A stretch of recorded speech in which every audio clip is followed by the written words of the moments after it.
Listen carefully and answer questions 1 to 5.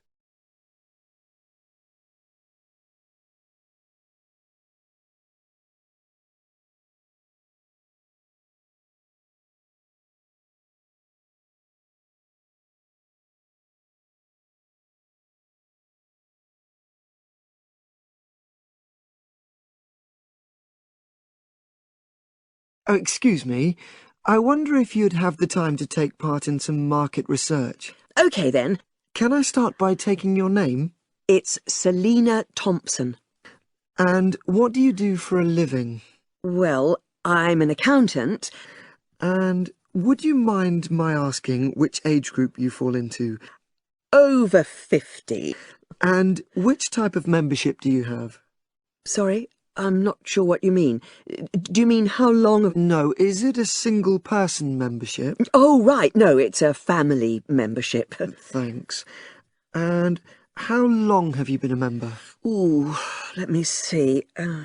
I was certainly here 5 years ago, and it was probably 2 to 3 years more than that. Shall I put down 8? Oh, I remember now. It's 9, definitely.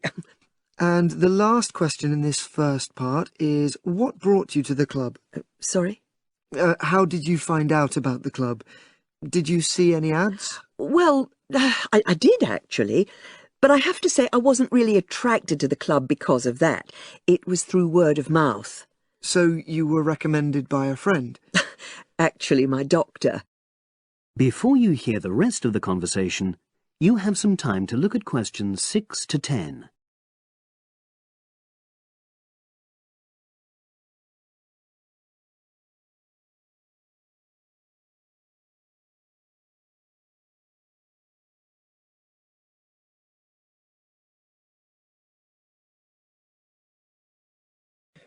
How often would you say you use the club? But on average, per month? I'd say it averages out at twice a week. OK, so 8 on average. Yeah, and 4 of those are aqua aerobics classes. That leads me to the next question. Would you say the swimming pool is the facility you make most use of? Fair to say that, yep. Right, thanks. And are there any facilities you don't use? One area I realise I've never used is the tennis courts. And there's one simple reason for that. You don't play tennis? Actually, I'm not bad at it. Oh. It's that I'm not happy having to pay extra for that privilege. Now, in the last section, are there any suggestions or recommendations you have for improvements to the club? I'd like to see more social events. And another thing that I was thinking, when I had my yoga class in the gym last night, we were all sweltering in the heat, was that I think they should put in, well, Air conditioning. That's exactly what I mean. The rooms are really light and well designed, but they do need proper installations. Sure. So, is there anything else you'd like to suggest? It's a shame the restaurant isn't open in the evening on Saturday, and Sunday as well, for that matter. That is the end of section 1. Now turn to section 2. First, you have some time to look at questions 11 to 16.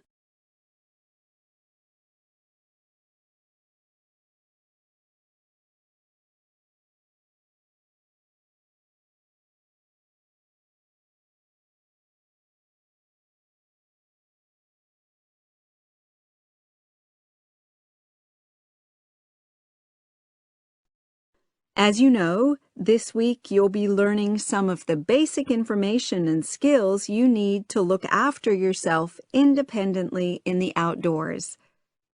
The first thing you do is to dig a shallow pit in the place you've chosen to do your cooking. Let's say about 25 centimeters deep and 30 centimeters wide. Your sticks have to be a bit wider than the pit because you have to put a line of them along the top from one end of the pit to the other. Before setting light to these, you take some large stones and arrange them on top. Then you start the fire and wait till the wooden platform burns through and the stones fall into the pit. At this point, brush away any pieces of hot ash from the stones. You can use a handful of grass, and then take another stick and push it down into the center of the pit, between the stones. After that, you cover the whole pit with a thick layer of grass. And then you can put your food on it, wrapped in more pieces of grass, like parcels. Finally, cover the whole thing with earth. You have to pat it firmly to seal the pit. Then all you have to do is take the stick out and pour a bit of water into the opening that it leaves. It should take about 4 hours for your food to cook, as it cooks slowly in the steam that's created inside the pit. Now you have some time to look at questions 17 to 20.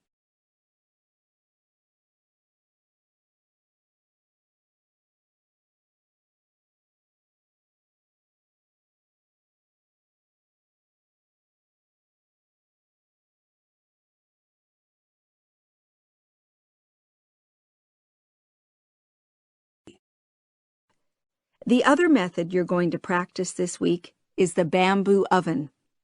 Now, the steam pit is ideal in certain conditions because the heat is below ground level. For example, if there's a strong wind and you're afraid a fire might spread. But when it's safe to have an open fire, you can use the bamboo oven method. You get a length of bamboo, which, as you probably know, is hollow, and consists of a number of individual sections with a wall in between. You use a sharp stick to make a hole in each of the dividing walls apart from the end one. Then you lean the bamboo over a fire, with the top propped up by a forked stick and the bottom sitting on the ground. You pour enough water in the top to fill the bottom section, and then light a fire underneath that section to heat the water.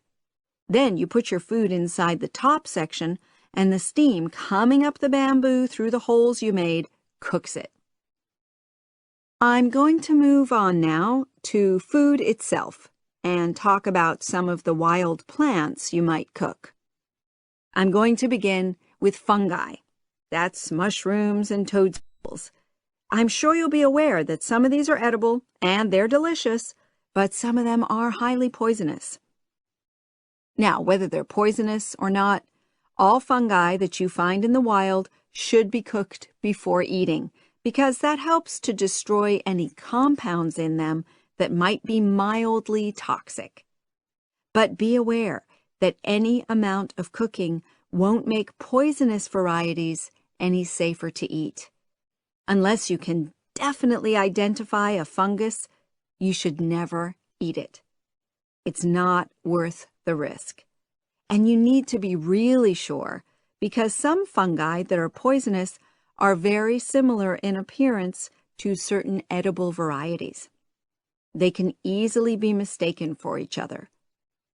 So, having said all that, fungi are delicious when they're freshly picked, and although they are only moderately nutritious, they do contain minerals which the body needs. That is the end of Section 2. Now turn to Section 3. First, you have some time to look at questions 21 to 25.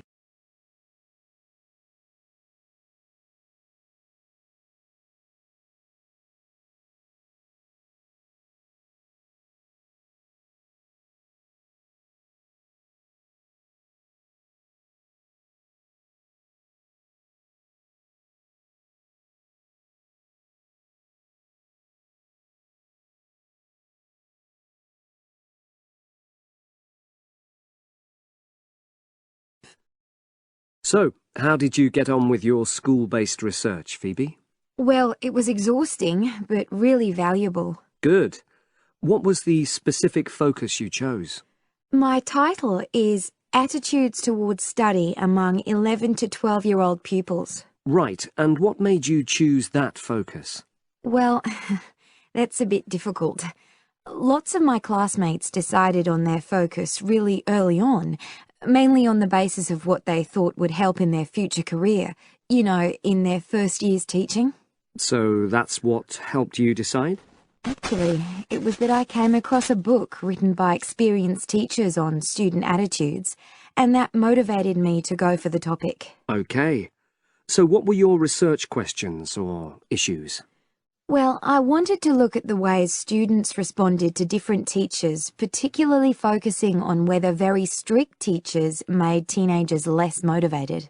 And from your research, did you find that was true? No, not from what I saw, from my 5 days observation, talking to people and so forth. OK. We'll talk about the actual research methods in a moment, but before that, can you briefly summarise what your most striking findings are? Well, what really amazed me was the significant gender differences. I didn't set out to focus on that, but I found that boys were much more positive about being at school. Girls were more impatient. They talked a lot about wanting to grow up and leave school. Very interesting. Yeah, it is. From doing the research, it was clear to me that you might start out to focus on one thing, but you pick up lots of unexpected insights. Right.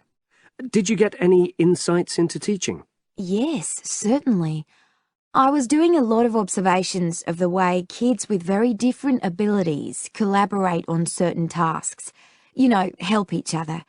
And I began to realise that the lessons were developing in really unexpected ways. So what conclusion do you draw from that? Well, I know it's necessary for teachers to prepare lessons carefully, but it's great if they also allow lessons to go their own ways. Good point. Now, I'm really pleased to see you doing this. Analysing and drawing conclusions based on data. But surely this isn't proper data. Because it's derived from such small-scale research. Well, as long as you don't make grand claims for your findings, this data is entirely valid. I like the way you're already stepping back from the experience and thinking about what you've learned about research. Well done. But I know I could have done it better. As you become more experienced, you'll find ways to reduce the risk of difficulties. OK. Now you have some time to look at questions 26 to 30.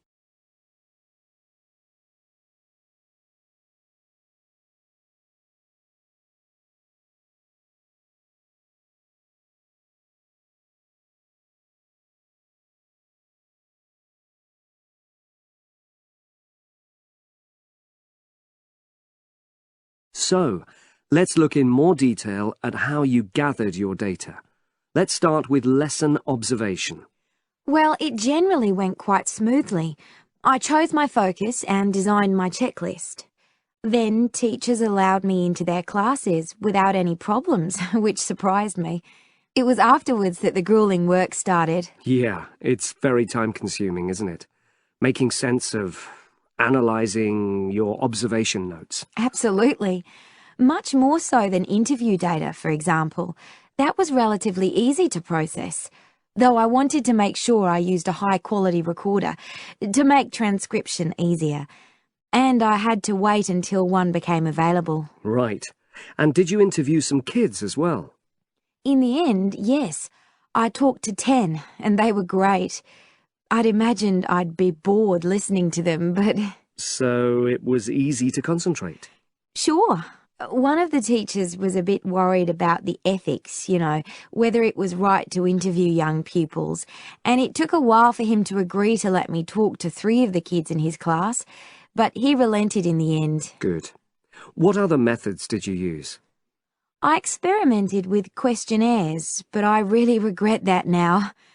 I decided to share the work with another student, but we had such different agendas it ended up taking twice as long. That's a shame.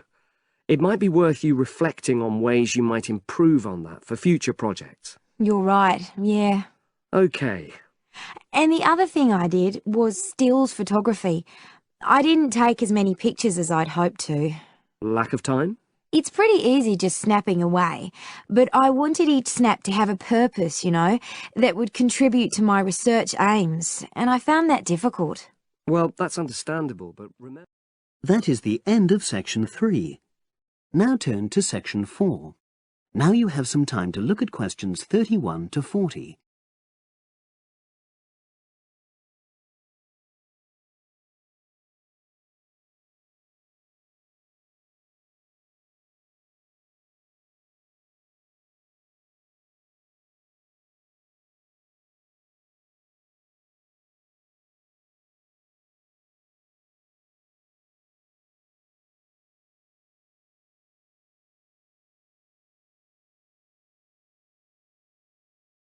For my presentation, I'm going to summarise what I've found out about efforts to save one plant species, the juniper bush.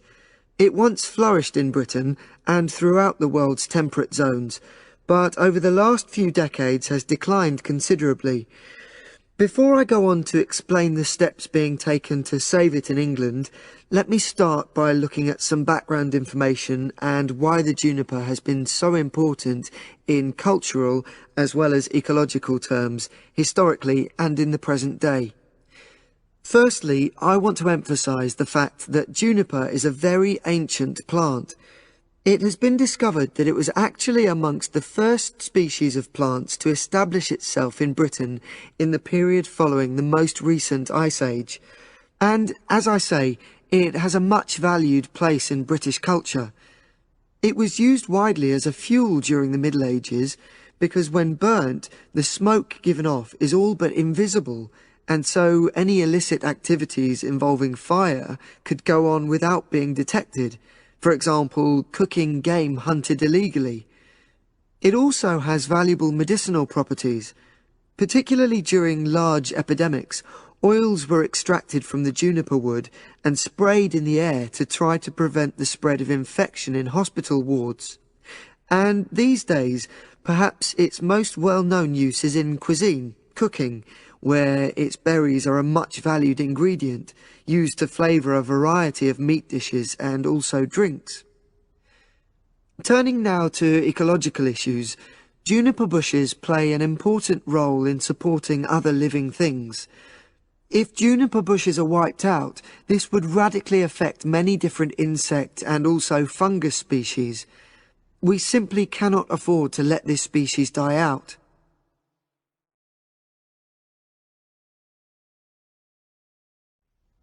So, why is the juniper plant declining at such a rapid rate? Well, a survey conducted in the north and west of Britain in 2004-5 showed that a major problem is the fact that in present-day populations, ratios between the sexes are unbalanced, and without a proper mix of male and female, bushes don't get pollinated. Also, the survey found that in a lot of these populations, the plants are the same age, so this means that bushes grow old and start to die at similar times, leading to swift extinction of whole populations. Now, the charity Plant Life is trying to do something to halt the decline in juniper species. It's currently trying out 2 new major salvage techniques, this time focusing on lowland regions of England. The first thing it's trying is to provide shelters for the seedlings in areas where juniper populations are fairly well established. These, of course, are designed to help protect the plants at their most vulnerable stage. A further measure is that in areas where colonies have all but died out, numbers are being bolstered by the planting of cuttings which have been taken from healthy bushes elsewhere.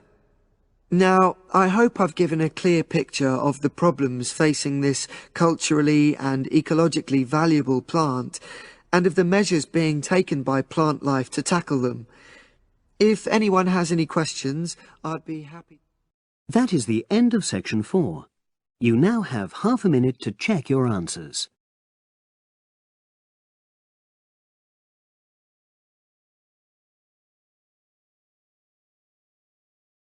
That is the end of the listening test. You now have 10 minutes to transfer your answers to the separate answer sheet.